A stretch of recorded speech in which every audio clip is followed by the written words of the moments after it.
So I got about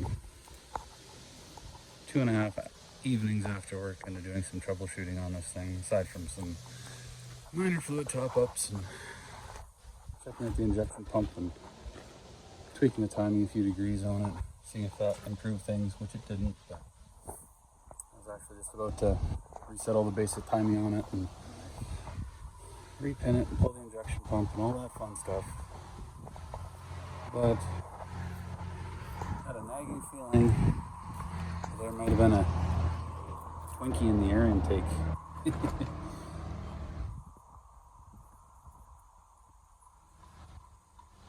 Yeah, turbos are not supposed to do that.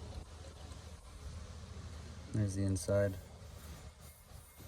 You can see it doesn't take a lot of damage to decrease the efficiency of a turbo. They run extremely close.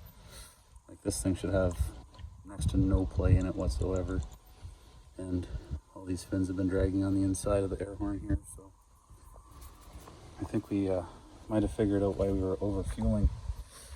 It's because we didn't have any boost. So that's a 6 BT Cummins out of a Dodge pickup truck, I'm told. They grafted in the cooler in the intake because you don't want to charge your cooler on one of these. There's just barely enough room up here for that. So, and they've done some rather custom exhaust work. Flex pipe is your friend. Sort of pre-bent elbows from the hardware store. And clamps and everything else. All in all, though, this isn't a bad machine. This is a 667D with the F prefix on the end of the serial number, so it would have been one of the last ones that were built before they went to the 67F, which was a slightly larger machine. It's got a decent set of 24 5x32 forestry tires on the back end. These are Generals, I think, or Samson. And the front are the Firestone Forestry Specials. Where is it? Here you go. That's the name you look for right there. You're not going to find them anymore. These are half worn out, and they're still actually really good tire. Brand new are really nice too, but these cheap tires aren't half what the Firestone Forestry Specials are, quality-wise. This machine used to actually have a winch on the back of it.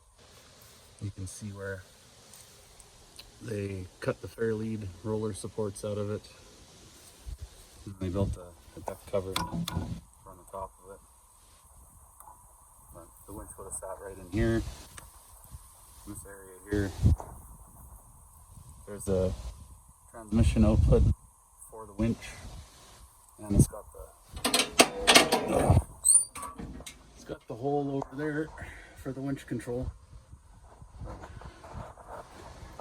It's actually a fairly decent cab compared to the last 667 I had. Got a bunch of switches that don't work. The electrical on these things always suck. But it's got windows, and it's got a heater, and the heater might even work.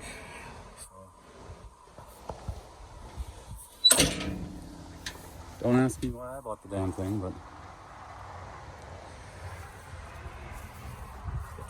it's not small. This thing is probably 28,000 pounds. It's gonna make a heck of a snowplow this winter. Might have to widen the blade a little bit or find a highway truck blade to graft onto it, but we'll do her. Got the wide offset rims on it. The rear fenders have been modified over the years. But, I mean, they're... You don't usually beat the back end of these machines into stuff like that, so... These didn't have very big fenders on them either. Everybody always grafted pieces onto them, made them bigger. There's the grapple. This sucker will probably go 8 to 10 feet tip to tip when it's wide open. It's about 5 feet tip to tip right now. They broke this a few years ago. This knuckle piece here. So this has been fabricated out of plate steel and machined, and trued up. It's a common breakage point on these things. Usually the ears right in here. Right in here they'll snap. I've already busted a grapple clean off a 667D before. Pulled away with the grapple wrapped around a drag, and the drag stayed with the grapple wrapped around it.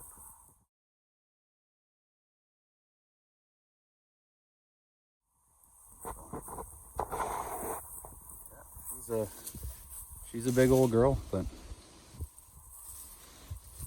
I don't know. It's a lot of fun playing with this stuff. I'm a mechanic by trade, heavy duty, so put my ticket to use for a little bit. Pins are actually fairly tight. Still has some wrap on the hoses. The drive shaft is actually very tight. Most of those shafts that you see in these old Clarks are just like, yeah, just beat to piss. Anyways, I gotta track down a turbo and grab some filters. I'll do a fluid change. I'll get the brakes working. The parking brake, mechanical parking brake works. The hydraulic brake system, well, it didn't have any water in it, but it didn't have any oil in it either, so that's a mixed blessing. So, pull that up and get the air out of it, make sure it all works, and yeah, get it ready for winter. Oh, it does have a set of cleans for the back tires as well, but for whatever reason they just took them off. So anyways, it's a brief update on what's keeping me busy. So I'll see you next time.